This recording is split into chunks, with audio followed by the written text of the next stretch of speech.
At 6:14 on a Thursday evening, I walked into St. Catherine's maternity ward carrying two silver balloons that said "Welcome, Little Miracles." 27 minutes later, I walked out without my husband, my sister, or the future I thought we shared. My younger sister, Leah, had given birth to twin boys 3 days earlier. For almost 8 months, she had refused to tell anyone who the father was. She called him a mistake. A married man. Someone who had promised her a future and then disappeared when the pregnancy became real. I had defended her every time our family whispered. I paid part of her hospital bill. I decorated the nursery in her apartment. I even held her hand during 2 prenatal appointments because she said she was terrified of doing motherhood alone. That evening, I entered her hospital room expecting to find her exhausted and frightened. Instead, I found my husband sitting beside her bed with one of the twins asleep against his chest. Adam looked up at me. Leah did not. For several seconds, no one spoke. Then Leah reached toward the baby and gently touched his cheek. "He has Adam's dimples," she whispered. The balloon slipped from my fingers. Adam stood slowly. "Nora, let me explain." I looked at the second baby sleeping inside the clear hospital bassinet. A small card had been placed near his blanket. "Baby boy Whitaker." Underneath it, written in Leah's handwriting, were 2 words. "Father, Adam Vale. My husband of 16 years. My sister's children." I didn't scream. I didn't throw the flowers I had brought. I simply looked at Adam and asked one question. "How long?" He glanced at Leah before answering. "Almost a year." Leah finally looked at me. Her face was pale, but she wasn't ashamed. That hurt more than tears would have. "We didn't plan this," she said. I looked at the twins. "No. You only hid it for 9 months. Adam placed the baby back in the bassinet. "We were going to tell you." "When?" He stepped closer. "After Leah recovered." I almost laughed. Recovered from having my husband's children? A nurse appeared in the doorway and immediately sensed something was wrong. Leah pulled her blanket higher. "Can you please not create a scene?" I stared at her. The woman whose rent I had helped pay was asking me not to embarrass her. The woman whose nursery I had painted was lying in a hospital bed after giving birth to my husband's twins. And she was worried that I might create a scene. I picked up my handbag. Adam followed me into the hallway. "Nora, wait." I kept walking. He caught my arm near the elevators. I looked down at his hand until he released me. "I know this looks unforgivable," he said. "It doesn't look unforgivable." My voice remained calm. "It is unforgivable." The elevator doors opened. He stepped inside with me. "We need to talk about what happens next." I pressed the button for the lobby. "What happens next is that you stay here with your family." "You're my family." "No, Adam." I looked directly at him. "I was your cover." The doors opened, and I walked away. He didn't follow me outside. Maybe he believed I would come down. Maybe he thought 16 years of marriage would make me negotiate with betrayal. He had forgotten something important. I had spent most of my adult life building beautiful spaces for people who wanted new beginnings. I knew exactly how quickly a room could change once you removed everything that no longer belonged inside it. My name is Nora Vale. I was 41 years old, and I owned a small but successful interior design company called Whitaker House. I had started the business from a spare bedroom 12 years earlier. By the time I discovered Adam and Leah, I employed 14 people and owned a renovated warehouse near downtown Cincinnati. Adam ran Vale Development, a residential construction company founded by his father. From the outside, we looked perfectly matched. I designed homes. He built them. People called us a power couple. They saw magazine photographs, charity dinners, and smiling anniversary posts. They did not see the separate bedrooms we had quietly begun using. They did not know Adam's company had been losing money for almost 2 years. They did not know I had transferred nearly $80,000 into his business because he promised the next development would save everything. And they certainly did not know that while I was saving his company, he was building a second family with my sister. I drove home from the hospital without crying. The tears came when I entered the kitchen. Not because Adam's coffee cup remained beside the sink. Not because his jacket hung over the back of a chair. I cried because there was a photograph on our refrigerator of Leah and me standing inside her unfinished nursery. I had one hand on her stomach. She had one arm around my shoulders. Adam had taken the picture. For months, the two of them had watched me prepare a room for their children. I removed the photograph from the refrigerator and placed it face down on the counter. Then I called my attorney. Rachel Kim had handled the purchase of my warehouse and several contracts for my company. She answered on the fourth ring. Nora, is everything okay? No. My voice cracked for the first time. I need to divorce Adam. There was a brief silence. Are you safe? Yes. Is he there? No. He's at the hospital with my sister and their newborn twins. Another silence. Longer this time. Rachel exhaled. I'm coming over. She arrived 40 minutes later carrying her laptop, a legal pad, and 2 cups of coffee. I told her everything. She listened without interrupting. When I finished, she closed her eyes for a moment. Do you have a prenuptial agreement? No. Whose name is on the house? Mine. My grandmother left it to me before the marriage. The warehouse. Owned by my company. What does Adam have access to? Our joint checking account. 1 shared credit card. Some company records because we've worked on projects together. Rachel began writing. Any large transfers recently? I loaned his company $78,000. Was there a written loan agreement?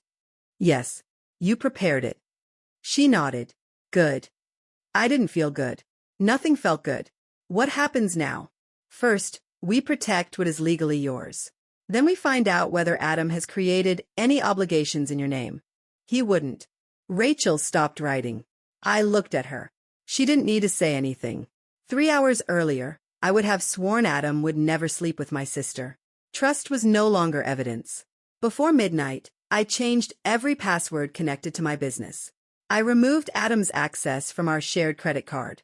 I transferred exactly half the balance from our joint checking account into a new account Rachel told me to open. Not more. Not less. I documented every transaction. Then I packed 1 suitcase for Adam. I included clothes, medication, toiletries, and the watch his father had given him. I did not destroy anything. I did not throw his belongings into the yard. I placed the suitcase beside the front door with an envelope on top. Inside the envelope was a handwritten note. You chose another home. You no longer have access to mine. Contact Rachel Kim regarding the divorce. At 2:38 in the morning, Adam began calling. I let every call go to voicemail. His first message was defensive. Nora, you're reacting without understanding the situation. His second was irritated. You can't just remove me from our credit card. His third sounded frightened. There are payments due tomorrow. Call me. I listened to each message once. Then I saved them in a folder Rachel had created. Evidence had already begun replacing emotion. By Saturday morning, Adam had been officially served with divorce papers inside Leah's hospital room. I knew because he appeared at the house less than an hour later. He used his key. It no longer worked. I watched through the front window as he tried again. Then he rang the bell. I opened the door but kept the security chain attached. His face was red. You changed the locks? Yes. This is my house too. It is my separate property. I've lived here for 16 years. And yesterday, you publicly identified yourself as the father of another woman's children. She's not another woman. She's your sister. I'm aware. He lowered his voice. Nora, we need to handle this like adults. I almost admire the confidence required to say that. I am handling it like an adult. Through an attorney. You filed for divorce in less than 48 hours. You had an affair for almost a year. His jaw tightened. The marriage was already broken. That would have been useful information before I loaned your company $78,000. He looked away. It was a small movement, but I noticed it. What? Nothing. Adam, look at me. He did. What did you use my money for? The Riverside project. All of it? Yes. He answered too quickly. I had known Adam for 18 years. He touched the side of his neck when he lied about money. He was touching it now. I leaned closer to the narrow opening in the door. Rachel will be requesting your company's financial records. His expression changed. Only slightly. But enough. Nora, don't turn this into a war. You brought twins into it. He glanced toward the street. My mother is coming to town. Why? To meet the babies. Wonderful. She wants us to sit down as a family. There is no family meeting. He looked at the suitcase beside me. You packed 1 bag? The rest will be delivered after Rachel confirms how she wants everything documented. You're enjoying this. For the first time, anger rose inside me. Not loud anger. Cold anger. You watched me paint your children's nursery, Adam. He said nothing. You allowed me to spend nights choosing cribs while you slept beside their mother. His face lost some of its color. Do not confuse my ability to remain calm with enjoyment. I closed the door. He knocked twice more before leaving. On Monday morning, I went to Whitaker House and told my senior staff that Adam and I were separating. I didn't give details. I simply informed them that he no longer had permission to enter the building, access our files, or represent the company in any professional capacity. My operations manager, Denise, watched me carefully. Is this connected to the Vale development invoices? I stopped. What invoices? She turned her monitor toward me. Over the previous 6 months, Vale Development had submitted 4 consulting invoices to my company. The total was $36,000. Each had been approved using my digital signature. I had never seen them. My hands went cold. Who processed these? Accounting received them through your email. I didn't send them. Denise stared at me. I pulled out my phone and called Rachel. This time she answered immediately. I think Adam used my company to pay himself. Don't open or delete anything else, she said. I'm sending a forensic accountant. By lunchtime, the first lie had become an affair. By Monday afternoon, the affair had become possible financial fraud. And by Tuesday morning, I began wondering whether the twins were only the part of Adam's plan I was supposed to see. His mother arrived at my house Tuesday evening. Margaret Vale had always been formal with me. She wasn't cruel, but warmth never came naturally to her. She believed emotions should remain private and family problems should remain invisible. She stood on my porch wearing a navy coat and holding a small gift bag. I came directly from the hospital, she said. I assumed you would. May I come inside? I considered refusing. Then I saw her face. She looked troubled rather than angry. I removed the chain and let her enter. Margaret sat at the dining table while I made tea neither of us drank. I'm disappointed in Adam, she began. That's a gentle word for it. I'm not defending him. Then why are you here? She placed the gift bag on the floor. Because he says you are attempting to destroy his company. His company submitted fake invoices to mine. Her eyes sharpened. He said you approved those payments. He lied. Margaret looked down. For the first time, I saw something close to embarrassment. Adam has always believed consequences are temporary. Well, these won't be. She nodded slowly. I met the twins today. I kept my expression still.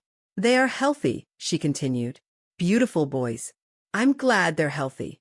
She studied me. You don't blame the children. They didn't betray me. Margaret looked toward the family photographs on the wall. Most still included Adam. I had not been ready to remove them yet. He says he intends to marry Leah after the divorce. That is no longer my concern. And claim the family inheritance. I frowned. What inheritance? Margaret's fingers tightened around the handle of her teacup. My husband's father created a trust before he died. Adam receives control of the remaining assets when he produces a biological heir. I stared at her. How much? Approximately $3 million. The room became very still. Adam's failing company. Leah's pregnancy.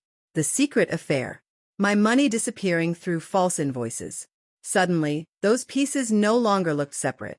When did Adam learn about this trust? He has always known. And he receives the money because of the twins? After genetic confirmation. I thought of the card in the hospital room.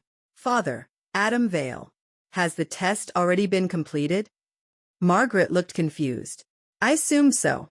Why? Because Leah told me they had submitted everything. I stood and retrieved my phone. I opened the photograph I had taken of the twins' birth announcement before leaving the hospital. Margaret adjusted her glasses. She read the names. Then she looked at the baby's birth dates. All the color drained from her face. Her hand began shaking. What is it? I asked. She looked at me, then back at the photograph. Leah didn't tell you? My heart began beating faster. Tell me what? Margaret placed the phone carefully on the table. For several seconds, she seemed unable to speak. Finally, she whispered, Adam cannot be the father of those children. I stared at her. He admitted they were his. He may claim they are. Her voice dropped. But biologically, it is impossible. I sat down slowly. What are you talking about? Margaret closed her eyes. When Adam was 23, he had cancer. I know. He told me he recovered. He did. She looked directly at me. but the treatment left him permanently sterile. The words did not make sense at first. They moved through the room without reaching me. Then every fertility appointment returned at once. The blood tests. The injections. The doctor telling us there was no obvious reason I could not become pregnant. Adam holding my hand and saying perhaps motherhood simply wasn't meant for me. For us. I could barely breathe. Adam told me his tests were normal. Margaret's face crumpled. He told us you knew. I shook my head. He let me believe it was my body. Nora. He watched me undergo treatment. Margaret lowered her gaze. He knew the twins could not be his? Yes. Then why is he claiming them? Her answer was barely audible. The trust. I looked at the photograph again. The affair was real. The betrayal was real. But the twins were not Adam's. He and Leah were preparing to use 2 newborn children to claim a $3 million inheritance. And if Margaret was telling the truth, my husband had spent 16 years hiding something even crueler than an affair. He had allowed me to mourn children he knew we could never conceive naturally. I reached for my phone. Who are you calling? Margaret asked. My attorney. What are you going to tell her? I looked at the photograph of the twins. That we've been investigating the wrong lie. Part 2, the real plan. Rachel arrived before Margaret left. She listened while Margaret explained Adam's medical history and the family trust. Unlike me, Rachel showed no shock.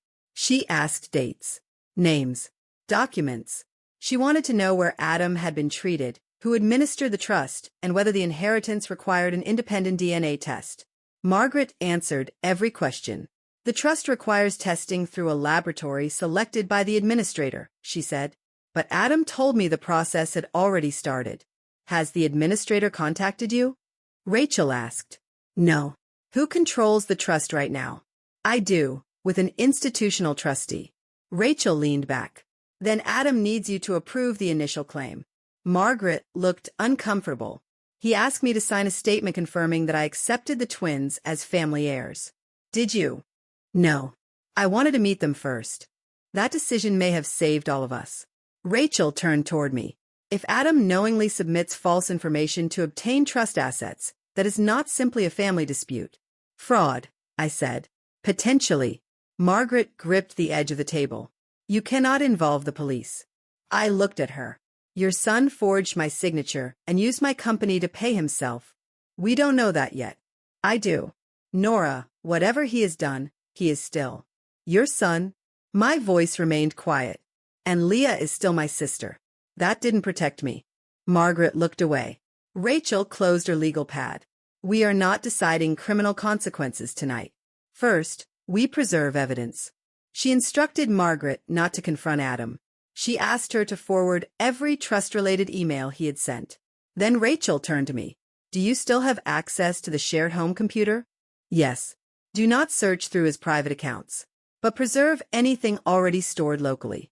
After they left, I entered the small office Adam had used at home. His desk drawers were mostly empty. He had removed personal files days earlier, but the computer remained. I didn't attempt to guess his passwords. I opened the shared folder we had used for household and construction projects. Inside was a directory labeled Riverside. Most documents appeared ordinary. Permits, budgets, vendor contracts. Then I found a spreadsheet titled Private Schedule. The first column contained dates. The second contained amounts. The third listed initials. LW, Leah Whitaker. Rent, medical, furniture, attorney, clinic. The payments stretched back 14 months. I added the total. $112,000. Some funds had come from Vail Development. Some came from the false invoices charged to my company. One payment caught my attention. North Star Reproductive Center, $18,400. The payment had been made 6 weeks before Leah announced her pregnancy. I photographed the screen and sent it to Rachel. Her reply came immediately. Stop. Do not open anything else. The next morning, her forensic accountant arrived at my office. His name was Victor Shaw. He spoke very little and wore the expression of a man who trusted bank records more than human beings. For 2 days, Victor traced the false invoices. Adam had not simply paid Vail Development. The money moved from his company into a consulting entity created 10 months earlier. New Horizon Family Services. The company's registered address belonged to Leah's apartment. What does the business do? I asked. According to the paperwork, family planning consultation. I almost laughed. Leah worked in retail marketing. Victor rotated his laptop. New Horizon paid the fertility clinic, her rent, furniture, and legal fees. Legal fees for what? We're still trying to obtain the records. Rachel sat beside him. We may need discovery through the divorce case. My phone rang. It was Adam. Rachel nodded for me to answer and placed her phone on the table to record notes. I put him on speaker. What do you want? I heard my mother visited you. She did. What did she tell you? The fear in his voice confirmed more than any confession could have. She told me the truth. A long pause. Nora, she doesn't understand. She understands that you're sterile. Victor stopped typing. Rachel watched me carefully. Adam lowered his voice. My medical history has nothing to do with a divorce. It had everything to do with our marriage. I didn't tell you because I was ashamed. You told me your test results were normal. I panicked. For 11 years? He exhaled sharply. We can discuss that later. No, we won't. Listen to me. The twins are legally mine. Legally? Another pause. They will be. You mean after you collect the trust? That money belongs to me. Not unless the children are biologically yours. You don't understand how the trust works. I understand enough. His breathing changed. Did my mother give you documents? I looked at Rachel. She gave a small nod. Why are you asking? Because those documents are confidential. Then speak to my attorney. Nora, this could damage the children. You used them in a financial scheme. I am trying to provide for them. Whose children are they? Silence. Adam. They're Leah's. That isn't what I asked. His voice hardened. Stay out of this. You brought my money into it. I will repay every dollar. With the inheritance? He hung up. Victor looked at Rachel. He knows. Yes, she said. And now he knows we know. That afternoon, Leah appeared in my office.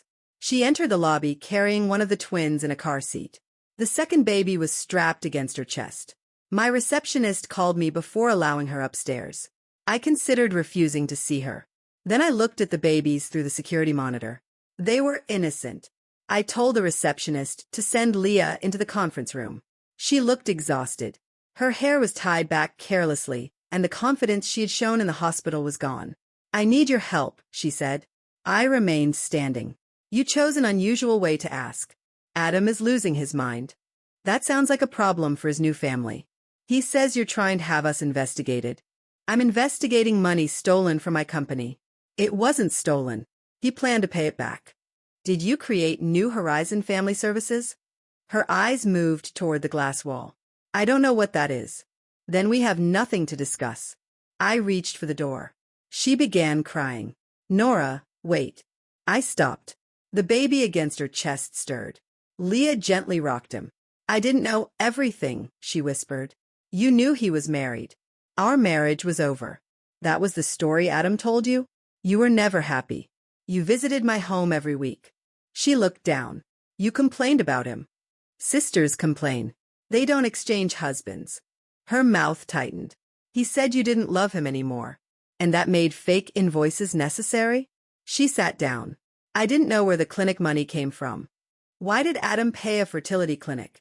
Her eyes filled with panic. Ask him. I'm asking you.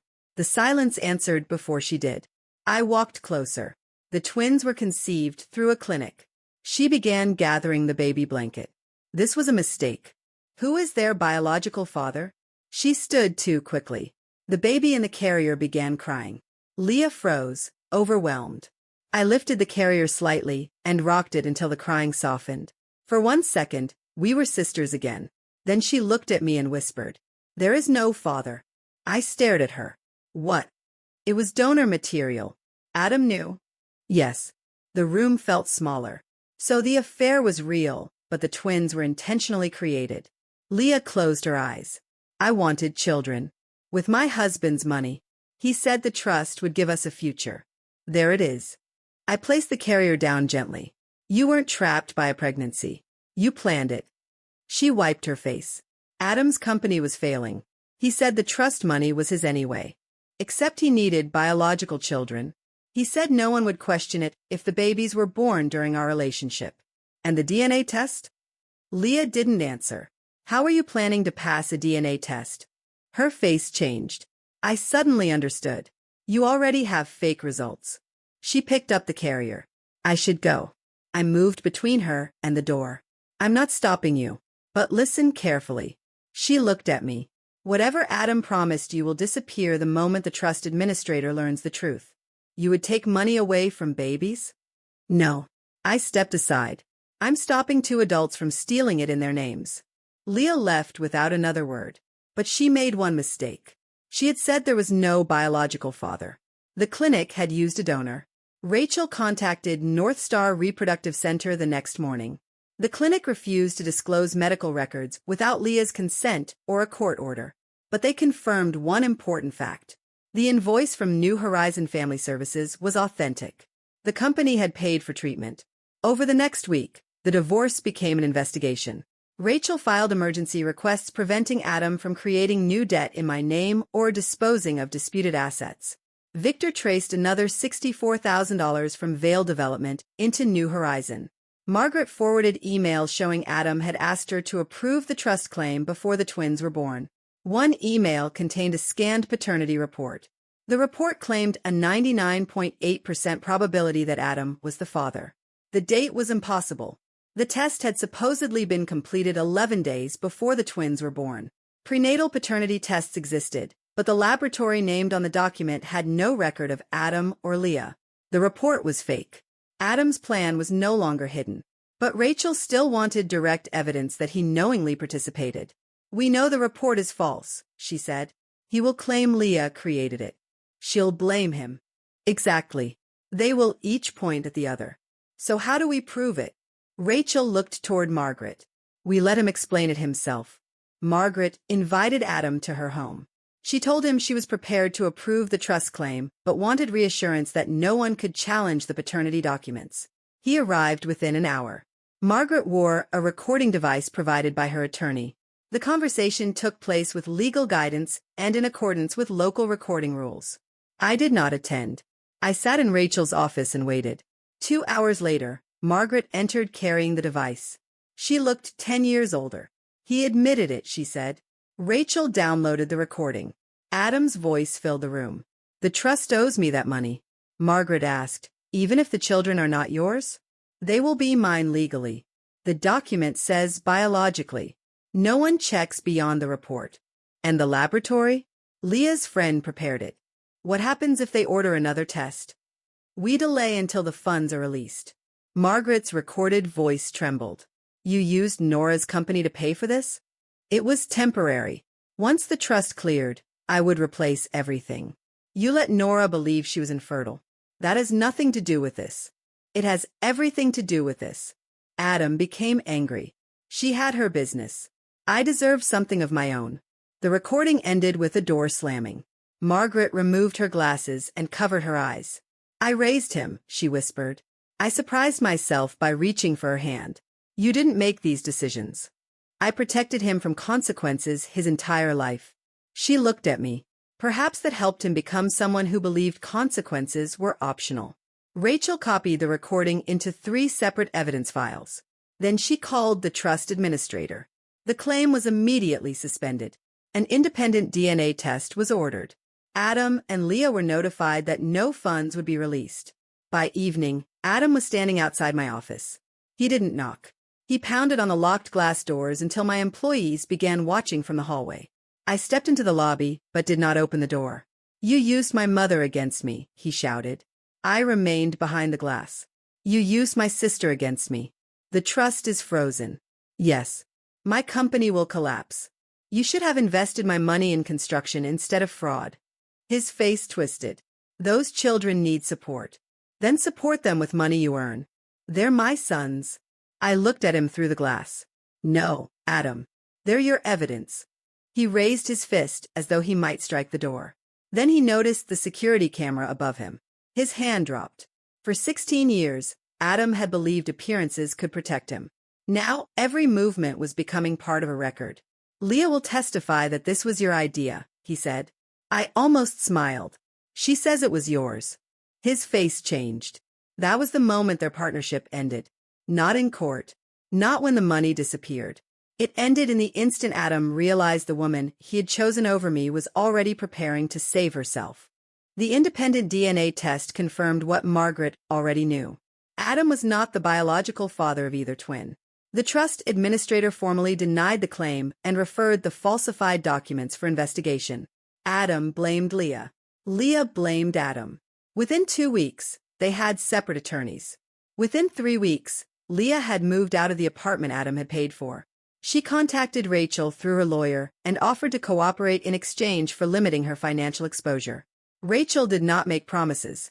She simply collected evidence. Leah surrendered emails, text messages, and copies of documents Adam had instructed her to sign. The messages told the story they had both tried to hide. Their affair began 14 months before the twins were born. At first, it was emotional. Adam complained about our marriage. Leah complained that she had always lived in my shadow. Then Adam told her about the trust.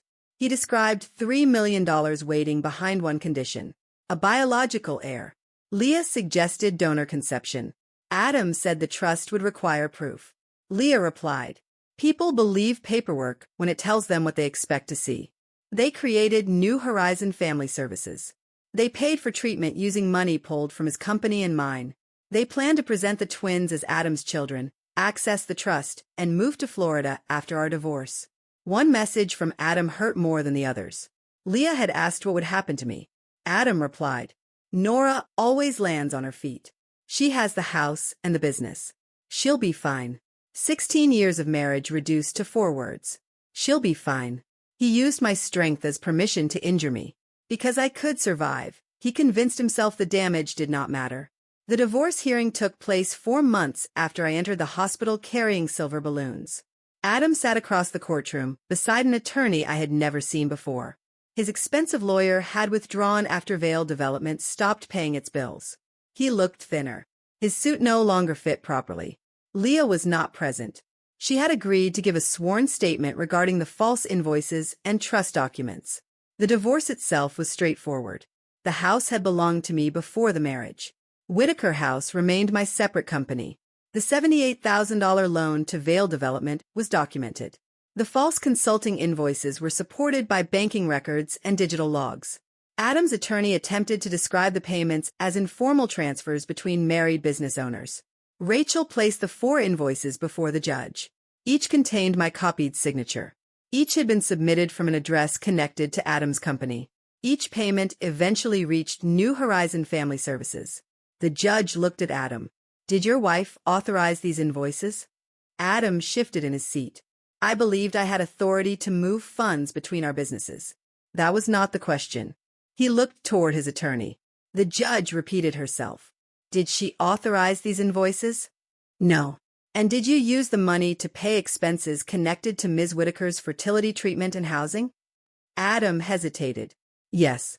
The judge made a note. His attorney tried to redirect the conversation toward our marital problems. Rachel stopped him with documents.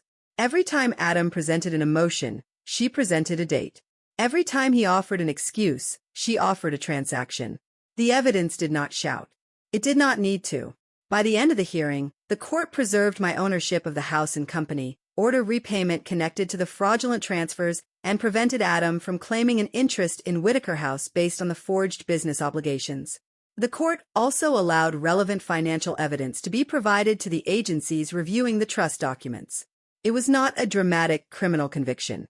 Those investigations would take longer. But Adam lost the story he had been telling. He was no longer the unhappy husband who had fallen in love with someone else. He was a man who had used his wife's company, his girlfriend's pregnancy, and 2 newborn children as pieces in a financial plan. When the hearing ended, I walked into the courthouse hallway with Rachel. Adam followed us. "Nora." I continued walking. "Please." Rachel looked at me. I stopped. Adam stood several feet away. For the first time since the hospital, he seemed uncertain of what to say. "Leah lied to me," he began. I almost laughed. "You helped create the lie. She said the documents would work. You paid for them." I was desperate. "So was I." He looked confused. I stepped closer. I was desperate. Every month we try to have children. His face tightened. I was going to tell you about the cancer. You told me about the cancer. You know what I mean. Yes. I kept my voice steady. You were going to tell me you were sterile after I blamed myself enough? After another injection? Another specialist? Another night crying in the bathroom while you pretended not to hear? I was ashamed.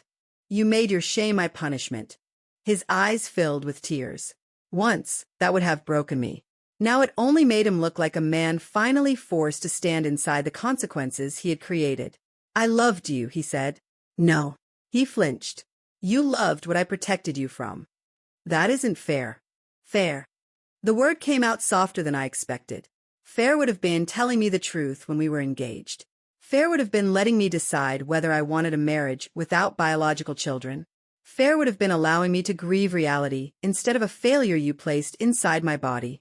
He lowered his head. I don't know how to fix this. You don't. I turned to leave. What happens to me now? He asked. I looked back.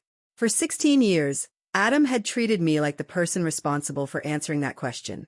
I smiled without warmth. You'll be fine. Then I walked away. Leah came to my house 6 weeks after the divorce was finalized. She stood on the porch holding no babies and carrying no handbag. She looked smaller than I remembered. The twins were with our mother. Can I come in? She asked. No. She nodded as though she expected that answer. I owe you an apology. You owe many people apologies. I know. I waited. She looked toward the garden. You always had everything. There it was. The explanation she had probably repeated to herself for years. You had the marriage, the business, the house. Everyone trusted you. So you wanted what I had? At first, I wanted him to choose me. I felt no jealousy, only sadness. And after he did, I realized being chosen by Adam wasn't the same as being loved. I folded my arms. What do you want from me? Nothing. That would be new. She accepted the insult without reacting. I gave investigators everything. I'm selling the apartment. I'll repay what I can. Good.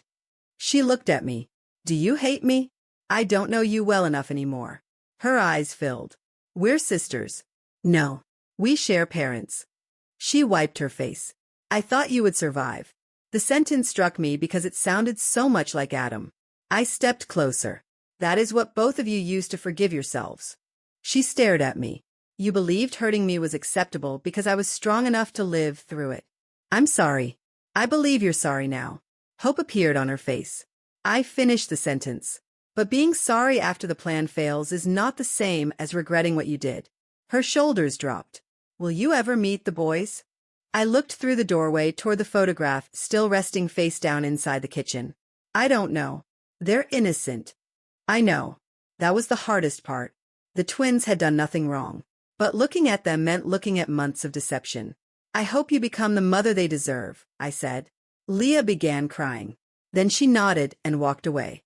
I did not call her back. The following year changed me quietly.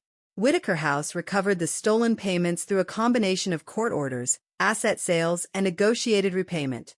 Vale Development closed. Adam sold his remaining equipment and moved into a small apartment outside the city. Margaret resigned as trustee and placed the family assets under professional management. She occasionally sent me handwritten letters. I answered some of them, not because she had been innocent, because she had eventually chosen the truth over her son. Leah raised the twins with help from our mother. She found part-time work and disappeared from social media. I saw photographs of the boys only when my mother forgot to remove them from family messages. They were beautiful. Sometimes innocence grows inside terrible decisions. That did not make the decisions less terrible. It only reminded me that revenge had limits. I did not want the twins punished. I wanted the adults responsible to stop hiding behind them. I converted the bedroom Adam and I had once planned to use as a nursery into a reading room.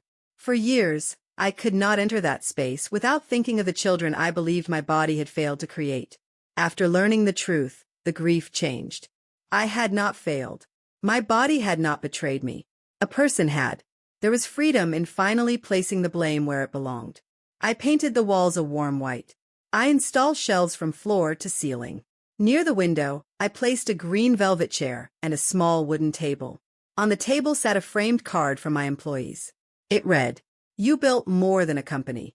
You built a place where people could begin again. One Saturday morning, I sat inside that room drinking coffee when my phone vibrated. Adam. His message contained only one sentence. I wish we could go back to before everything went wrong. I stared at it for several seconds. People often say they want to return to the past. What they really want is to return to the time before their actions had consequences. There was no before everything went wrong. There was only the period when I did not know. I typed a reply. Then I deleted it. Adam no longer needed access to my thoughts. I blocked the number and returned to my book. A few months later, Whitaker House completed the largest project in our company's history, a community center for women rebuilding their careers after divorce, financial abuse, and family betrayal. During the opening, one woman approached me while everyone else toured the building. She was close to my age. She held a folder tightly against her chest. "My husband handles all our money," she whispered. "I think something is wrong." I recognized the embarrassment in her voice, the fear that asking questions might destroy her marriage. I led her into a private office and gave her the name of Rachel's firm. "Knowing the truth does not destroy your life," I told her. "It only destroys the lie you were living inside." That evening, I returned home alone. For the first time, the word alone did not frighten me. The house was quiet. Not abandoned. Not waiting. Mine. I walked past the kitchen where Adam's coffee cup once sat. Past the wall, where our anniversary photographs had hung. Into the reading room that no longer felt like a monument to loss. The twins had not destroyed my marriage. Leah had not stolen my husband. Adam had not taken my chance at happiness. They had only revealed the truth about people I had loved more honestly than they had loved me. And once the truth was visible, I stopped begging the past to become something it had never been. I chose the life that remained. My work. My dignity. My peace. And this time, no one else was allowed to use my strength as permission to hurt me. If you have ever discovered that someone you loved was relying on your kindness to protect them from consequences, remember this. Surviving betrayal does not mean the betrayal was harmless. It means you were stronger than the person who believed your pain would never cost them anything. Tell me in the comments where you're watching from, and whether you believe Nora should ever forgive her sister. And for more stories about betrayal, strength, and women who finally choose themselves, subscribe and stay with us.